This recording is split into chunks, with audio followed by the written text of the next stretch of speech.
संविधान यानी किसी देश का वो सबसे बड़ा कानून जो बताता है कि देश कैसे चलेगा।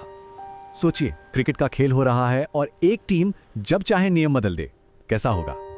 अब सोचिए, अगर यही हाल पूरे देश का हो तो यही काम आता है संविधान। नियम क्यों जरूरी है, इसका सबसे बड़ा उदाहरण है दक्षिण अफ्रीका और वहां की रंगभेद नीति।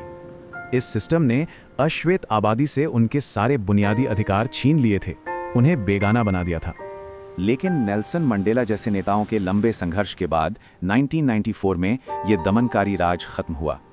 और फिर वही शोषक और शोषित एक साथ बैठे एक नए संविधान का मसौदा तैयार करने के लिए। कुछ ऐसी ही चुनौती भारत के सामने भी थी, सदियों की गुलामी के बाद। वैसे भारत के लिए संविधान का आइडिया कोई नया नहीं था।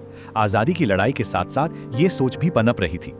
संविधान सभा में 299 सदस्य थे। सोचिए, पूरे भारत की विविधता एक जगह इकट्ठा थी। इनमें 15 महिलाएं भी थीं। उस जमाने में बराबरी के हक की बात करना बहुत बड़ी बात थी।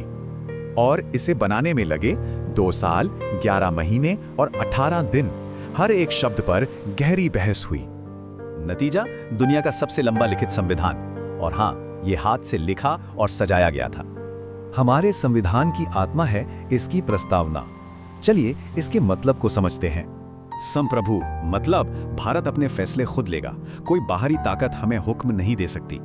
धर्मनिरपेक्ष यानी देश का कोई एक धर्म नहीं है, सरकार के लिए सब धर्म बराबर हैं। लोकतांत्रिक गणराज्य मतलब सरकार लोग चुनेंगे और देश का मुखिया भी चुना हुआ होगा, कोई राजा नहीं। और ये संविधान हर नागरिक को न्याय, आजादी, बराबरी और भाईचारे का वादा करता है।